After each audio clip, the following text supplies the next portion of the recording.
January 15, 1947. A mother walking with her child in a vacant Los Angeles lot sees what she thinks is a discarded store mannequin. She gets closer. It's not plastic. It's a human being. Severed in half. Drained of every drop of blood. And a smile carved into her face that would haunt America for a century.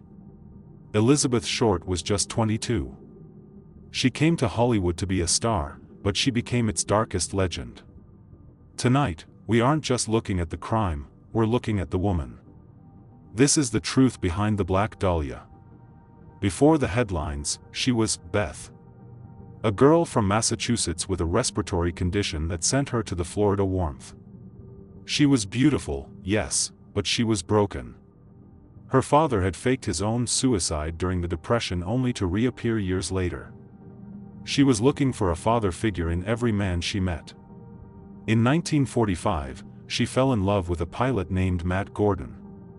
He died in a crash before they could marry. People say Beth wore black to mourn him. That's where the Black Dahlia name allegedly started. She wasn't a femme fatale. She was a grieving girl living out of a suitcase, moving from one cheap hotel to the next, chasing a Hollywood dream that was slowly turning into a nightmare. January 9, 1947. Beth is dropped off at the Biltmore Hotel.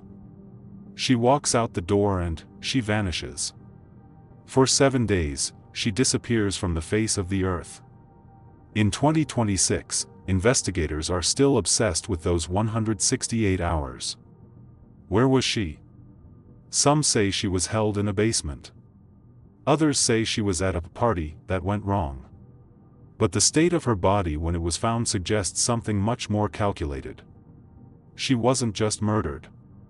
She was dissected. The person who did this had surgical training.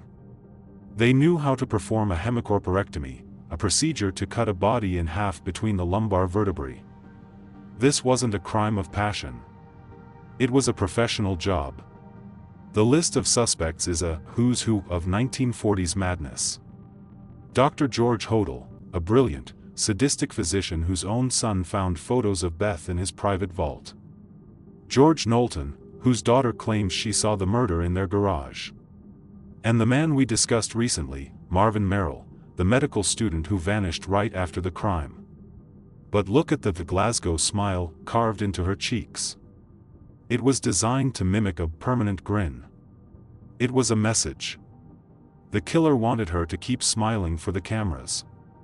They turned her into a morbid work of art. Why does Elizabeth Short still matter in 2026? Because her case represents the loss of innocence in the digital age. We've turned a human being into a true crime aesthetic. But Beth was a daughter. She was a sister. She was a girl who just wanted to be loved. The LAPD still carries the file as an open case. Somewhere, in a dusty basement or an encrypted drive, the answer is waiting. But until then, she remains the girl in the black dress, walking toward a Biltmore exit she would never return from. Was it a doctor? Or was it someone she trusted? The evidence points to a scalpel, but the motive points to a monster. Tell me your theory in the comments. Was George Hodel the man, or are we still missing the real killer? Subscribe to Digital Echoes as we continue to hunt the ghosts of history. Good night, Beth.